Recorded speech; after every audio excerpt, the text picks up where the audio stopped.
Hi, Samsu. Okay, goody. And here you are, Anna. Awesome. Hi, everyone. I am Julia Redwing, and I'm here to talk about social injustices. Social injustice is the unjust actions done to others in society. In a student lecture notes by Yamar Farouk, he states that social injustice occurs in a situation where the equals are treated unequally and the unequal is treated equally.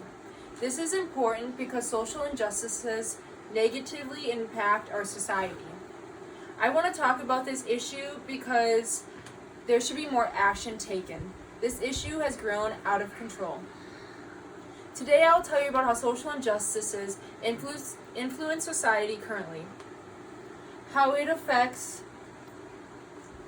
public health, safety, and fundamental rights of human beings.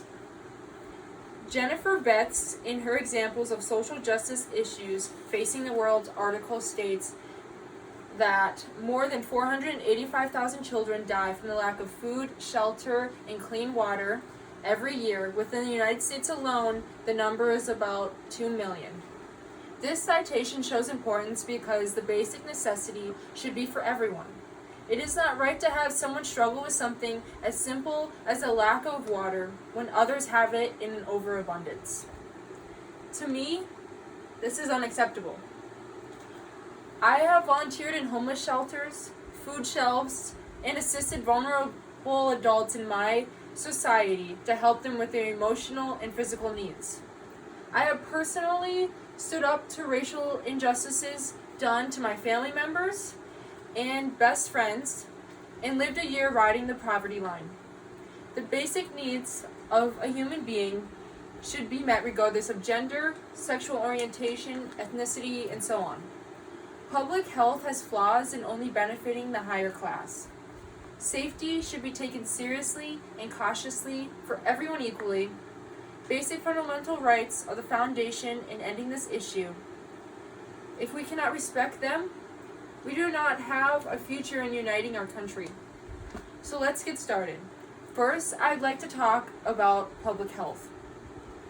In this article called Social Justice and Health, published by American Public Health Association, states more than 30% of direct medical costs faced by blacks and other ethnic minority groups can be tied to health inequities.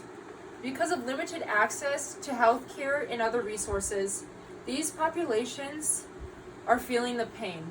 Because since they cannot get to those medical facilities at a time that they would like, they become more sick and develop more diseases than the higher class.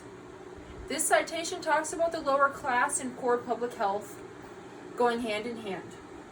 It is hard for the lower class to find affordable health providers, which leads to a longer period without treatment, future-going long diseases, and health problems. By making free walk-in clinics more advertised can provide the lower class with more options. Now that you know about how public health affects us, let's talk about safety.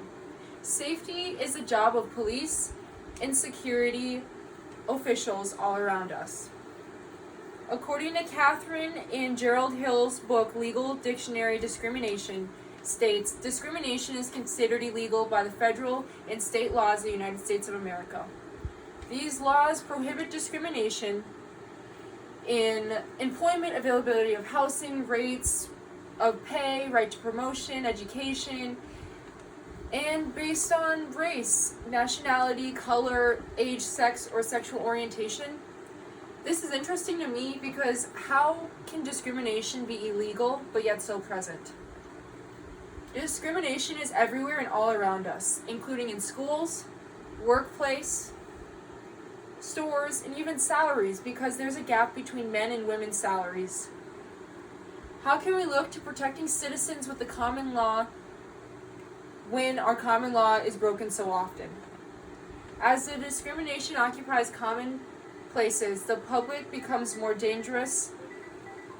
This brings us in the fundamental rights of human beings. In the article called Social Justice Issues in Health, published by American Public Health Association, states demand the fair allocation of community resources. This is significant because it is touching on a point that requires creating health equity and targeting investments in under-resourced communities. By ensuring representation by the groups that feel oppressed and can help them with their decision-making processes and help them fight to have a voice. This is because the lack of common resources such as housing, food, and so on are being fought for in the working class. This world is expensive and the minimum wage doesn't cut it. This economy flourishes with working people, which means it affects everyone, because everyone with a job is trying to make a living and be successful. If the working class cannot support themselves on their own salary of minimum wage, then how do we expect to have a functional economy? By giving back to the lower class can help them get by and have hope for the future.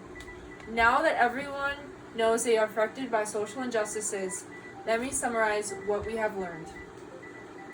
Today I've told you about how social injustices are bad by presenting the issues it portrays on society.